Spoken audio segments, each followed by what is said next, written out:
మొదలు పెట్టామనుకోండి, మనకు కొన్ని గైడ్ లైన్స్ ఉంటాయి. దేవుణ్ణి ఎలా ఆరాధించాలి, దేవుడికి ఏమి ఇష్టం, దేవుడికి ఏమి నచ్చవు అనేటట్టు మనకి గైడ్ లైన్స్ ఉంటాయి, రిస్ట్రిక్షన్స్ ఉంటాయి. అలా కాకుండా ఒకసారి బైబిల్ పక్కన పెట్టావనుకో, నీకు దేవుడు ఎలా అనిపిస్తే నువ్వు ఎలా ఊహించుకుంటే దేవుడు అలాగ ఉన్నాడని నువ్వు అనుకుంటావు. ఇంక నువ్వు దేవుని ఆరాధించాలంటే ఎలా ఆరాధిస్తావు? సొంత ప్రయత్నాలు చేయాల్సి వస్తుంది. అయితే బైబిల్ చెప్తున్న మాట ఏంటంటే 26 కదా, తన మనసును నమ్ముకునేవాడు బుద్ధిహీనుడు. తన మనసు నమ్ముకునేవాడు ఎవడంట? బుద్ధిహీనుడు. అంటే మన సొంత జ్ఞానంలో నుంచి దేవుణ్ణి ఆరాధించడం కుదరదనమాట. దానికి లేఖనం కావాలి. మిస్టిసిజం చెప్పేది ఏంటంటే, లేఖనంతో నీకు దేవుడు మొత్తం అర్థం కాడు, నీకు దర్శనాలు కావాలి, నీకు ఆయన స్వరం వినబడాలి, నువ్వు అనుభవ జ్ఞానంతోనే ఎదగాలని చెప్పేది మిస్టిసిజం. కానీ బైబిల్ ఏమని చెప్తుందంటే, తన మనసును నమ్ముకునేవాడు బుద్ధిహీనుడు. లేఖనమే మనల్ని గైడ్ చేయాలి, లేఖనమే మనల్ని నడిపించాలి. అన్నిటికన్నా ముఖ్యమైన వచనం మత్తయి సువార్త, చాలా ముఖ్యమైన వచనం మత్తయి సువార్త 22వ అధ్యాయం. మత్తయి సువార్త 22వ అధ్యాయము 22వ అధ్యాయం 37వ వచనం.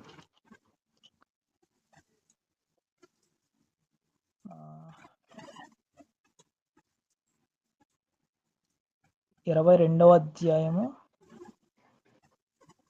మత్తయి సువార్త 22వ అధ్యాయం 37వ వచనం. తదుకు నా కుమారుణ్ణి అందుకాయన నీ పూర్ణ హృదయముతోను నీ అదేనా తమ్ముడు?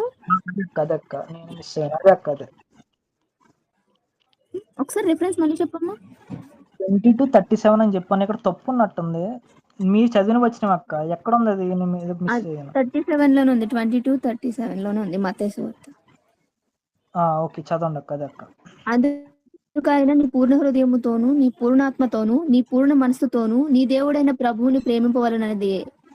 ఇది అది ముఖ్యమైన అర్థంలో అదే అక్క, థ్యాంక్స్ అక్క. దేవుణ్ణి మనం ఎలా ప్రేమించాలంట? పూర్ణ మనసుతోను, పూర్ణ హృదయముతోను,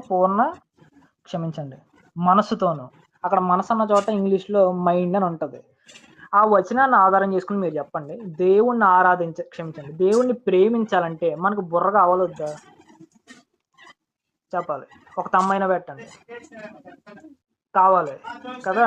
కానీ మిస్టిసిజం ఏమని చెప్తుందంటే, నీ లాజిక్ అండ్ రీజనింగ్ పక్కన పెడితేనే దేవుణ్ణి అర్థం చేసుకోవడం పాసిబుల్ అవుతుంది అని చెప్తుంది మిస్టిసిజం. దేవుణ్ణి ఆరాధించాలన్నా ప్రేమించాలన్నా జ్ఞానం కావాలి. నేను ఆల్రెడీ ఈ మాట చెప్పాను, మరొకసారి గుర్తు చేస్తాను. దేవుని స్వరూపంలో మనం చేయబడ్డాం కదా, మనకి ఇవ్వబడిన ఒక యూనిక్ క్వాలిటీ ఒకటి ఏంటంటే, దేవుడు మనకి తెలివినిచ్చాడు, ఆలోచన శక్తినిచ్చాడు దేవుడు. మరి దేవుని అర్థం చేసుకోవడానికి ఆలోచన శక్తిని వాడకుండా దాన్ని పక్కన పెట్టేది ఏంటి?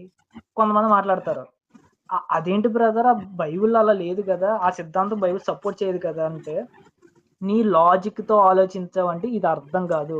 దీన్ని ఎక్స్పీరియన్స్ చేయాలంటారు కొంతమంది. నేనేం మాట్లాడుతున్నా అర్థమైందా? మీరు ఎక్స్పీరియన్స్ చేయాలి దీన్ని అంటారు.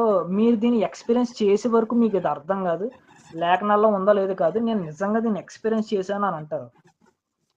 కానీ బైబిల్ చెప్తుంది ఏంటంటే, దేవుణ్ణి ప్రేమించాలంటే బుర్ర కావాలి.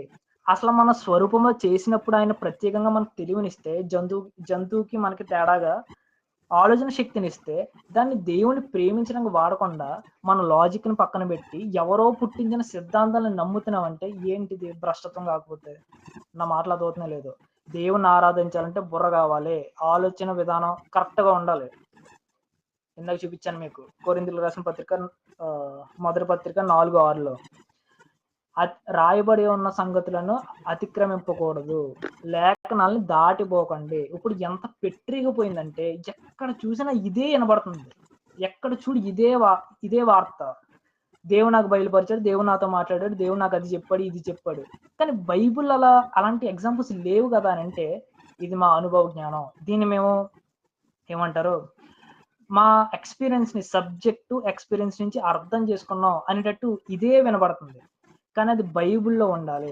మీకు ఇందాక తిమోతి పత్రికలో చదివి వినిపించాను, ఏమంటది, ఒక దైవజనుడు ప్రతి సత్కార్యము పూర్ణంగా చేయడానికి లేఖనం సరిపోతుంది, లేఖనం చదివితే సరిపోతుంది. దేవుణ్ణి ప్రేమించాలన్నా, ఆరాధించాలన్నా, అర్థం చేసుకోవాలన్నా, ఆయన చిత్తాన్ని అర్థం చేసుకోవాలంటే లేఖనం సరిపోతుంది. కానీ లేఖనాలని పక్కన పెట్టి, లేఖనాన్ని పూర్తిగా ధ్యానించకుండా దీంట్లో ఏదో కంటెంట్ అయిపోయినట్టు బైబిల్ని తగ్గించి మాకు దర్శనాలు కావాలి అని అంటున్నారంటే దేని వెనకాల పడుతున్నారు మీరు? మొన్నే ఒక ఫ్రెండ్తో మాట్లాడాను. ఏమైందంటే ఏం మాట్లాడాను, ఒక ఆర్గ్యుమెంట్ వచ్చింది మాకు. అదేంటంటే అద్భుతాలు క్రీస్తుని అంగీకరించిన వారి కోసమా, అంగీకరించిన అన్యజనుల కోసమా? మీరు చెప్పండి. మాకు ఒక ఆర్గ్యుమెంట్ వచ్చింది. క్షమించండి, అద్భుతాలు అనేవి ఆల్రెడీ క్రీస్తుని అంగీకరించిన వారి కోసమా, లేదా అన్యజనులు క్రీస్తుకి అట్రాక్ట్ అవ్వడం కోసమా? అన్యజనులు క్రీస్తుకి అట్రాక్ట్ అవుతుంది కదా. కానీ వీళ్ళు ఏంటంటే, ఈ మిస్టిసిజంలో ఉండే వాళ్ళు వీళ్ళు ఏంటంటే, క్రీస్తుని అంగీకరించారు, బాప్తిజం తీసుకున్నారు, కానీ అద్భుతాలే కావాలి, వాక్యం వద్దు. ఇది కాదా భ్రష్టత్వం అంటే? మీకు అర్థమవుతుందా? క్రీస్తుని అంగీకరించారు, బాప్తిజం తీసుకున్నారు, కానీ బైబిల్ ఉన్న విషయాలు వద్దంట. స్వస్థతలు కావాలి, దర్శనాలు కావాలి, అద్భుతాలు కావాలి, దేవుడు మాతో ప్రత్యేకంగా ఇంకో పలానా వ్యక్తి దగ్గరికి వెళ్ళు, లేదా పలానా ఈ పని ఇచ్చే, ఇదిగో ఇలాగా పర్సనల్ గా మాట్లాడాలన్నమాట. ఇది వీళ్ళ ఎక్స్పెక్టేషన్. ఏది బైబిల్ పూర్తిగా చదవకుండా. మీకు మాట చెప్తాను. నాకు ఒక కజిన్ ఉన్నాడు. ఈ రోజు కొంచెం ఎక్కువ మాట్లాడుతాను, దయచేసి నన్ను ఏమనుకోకండి. నాకు ఒక కజిన్ ఉన్నాడు. మొన్న ఒకసారి కలిసినప్పుడు బండి మీద వెళ్తున్నప్పుడు నాకు విషయం చెప్పాడు. ఫ్యూజులు ఎగిరిపోయినాయి నాకు. ఆ వ్యక్తి బైబిల్ మిషన్కి వెళ్తాడు అనమాట. ఏం చెప్పాడంటే, అది నాకు దేవుడు ప్రార్థనలో బయలుపరిచాడు, దేవుడు ప్రార్థనలో నాకు చెప్పాడు అంటే, చెప్పన్న ఏం చెప్పాడంటే, తన బండికి రిపేర్ వస్తుందని దేవుడు ముందే చెప్పాడంట. ఏం చెప్పాడంట? దేవుడు తన బండికి రిపేర్ వస్తుంది, ముందే రిపేర్ చేయించుకోమని ప్రార్థనలో చెప్పాడంట. నాకు అనిపించింది, దేవుణ్ణి ఎంత చిన్నగా అర్థం చేసుకున్నావంటే, ఆ రోజు మొత్తం క్లాస్ వీకాను, ఎంత చిన్నగా అర్థం చేసుకున్నావంటే దేవుడు నీకు రిపేర్ వచ్చిందని చెప్పాలనా? అంటే ఏ దేవుణ్ణి నమ్ముకున్నావు నువ్వు? మీకేమి గుర్తుందా? ఎవరో జాన్ వెస్లే గారి భార్య, ఆమె పేరు బ్లెస్సీ గారు. ఆమె ఒకసారి ఒక విచిత్రమైన టెస్టిమనీ చెప్పింది. మీకు గమ్మత్తు ఒకటి చెప్తాను. మీరు ఇప్పుడు నవ్వుతున్నారు, కానీ నేను మాట చెప్తాను, చాలా బాధపడాల్సిన విషయం అది. నేను చెప్తాను చూడండి. నేను ఫస్ట్ ఏమనుకున్నానంటే, ఈమె జనాల ఆడియన్స్ కోసం చెప్తుందేమో అనుకుని నవ్వుకుని వదిలిపెట్టేశాను. విషయం చెప్పాలి కదా, క్షమించండి, విషయం చెప్పాలి కదా. ఆమె ఏమని చెప్పిందంటే, ఆమె ఒకరోజు చీపిరిగట్ట పట్టుకుని ఇల్లంతా ఊడుస్తుంటే సడన్ గా ప్రభు ఆయనతో మాట్లాడాడంట. ఏమని మాట్లాడాడంటే, ఆ చీపిరిగట్ట అలా చివర కాదు కుమారి, మధ్యలో పట్టుకుని ఊడ్చామంటే పని సులువుగా అయిపోద్దని చెప్పాడంట. ఇంతకు మించిన భ్రష్టత్వం ఏమైనా ఉంటుందా? కానీ ఆ రోజు నాకు అర్థం కాంది ఏంటంటే, ఆ రోజు నవ్వుకుని వదిలిపెట్టేశాను, కానీ నాకు అర్థం కాంది ఏంటంటే, ఆమెకి అది తెలుగు తక్కువతనం అని తెలియదు ఆమెకి. మీకు అర్థమైందా పాయింట్? అది మనం నవ్వుకునే విషయం కాదని తర్వాత అర్థమైంది నాకు. ఆమె జెన్యున్ గా చెప్పింది, ఆమె నాతో దేవుడు మాట్లాడాడని. ఆమె వ్యూవర్స్ ఏం తక్కువ మంది కాదు, లక్షల మంది చూస్తారు. నాకు అనిపించింది, మరి అంతమంది చూస్తున్నప్పుడు ఆమె పరువు ఆమె ఎందుకు తీసుకుంది? ఆమె జెన్యున్ గా చెప్పింది. దీన్ని మిస్టిసిజం అంటారు. అంతమంది ముందు ధైర్యంగా దేవుడు నన్ను చీపురకర్ర మధ్యలో పట్టుకోమని చెప్పిందంటే పాపం నమ్మింది. మీకు అర్థమైందా? నమ్మింది పాపం. దేవుడు మాట్లాడాడు అనుకుంటుంది. నేనేం చెప్తున్నాను ఇంతకీ, మీ వ్యక్తిగత మీ పర్సనల్ ఎక్స్పీరియన్స్, మీ అనుభవ జ్ఞానాన్ని లేఖనాలు పైన పెడితే జరిగేది ఇదే. మిస్టిసిజానికి విక్టమ్స్ ఎవరు అవుతారంటే, బుర్ర ఉండకూడదు వాళ్ళకి. ఆలోచించే శక్తి లేని వాళ్ళే ఈ మిస్టిసిజంలో పడతారు.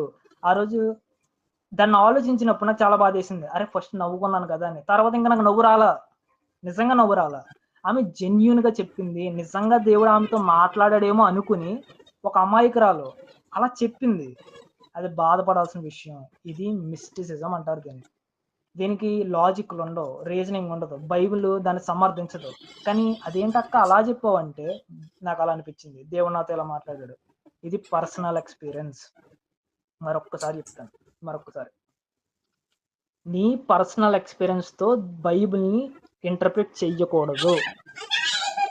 బైబిల్తో నీ పర్సనల్ ఎక్స్పీరియన్స్ ని ఇంటర్ప్రిట్ చేయాలి. నీ ఎక్స్పీరియన్స్ ని బైబిల్ సమర్థించాల్సిన అవసరం బైబిల్కి లేదు. ఓకే, నీ ఎక్స్పీరియన్స్ కి పైన ఉంది బైబిల్. సుప్రీం అథారిటీ బైబిల్ అంటే. నీకున్న ఎక్స్పీరియన్స్ ఖచ్చితంగా బైబిల్లో ఉండాలని రూల్ ఏం లేదు, నువ్వు అలా రుద్దడానికి వీల్లేదు. నీకున్నది బైబిల్ సమర్థిస్తే సమర్థించింది, లేదంటే లేదు.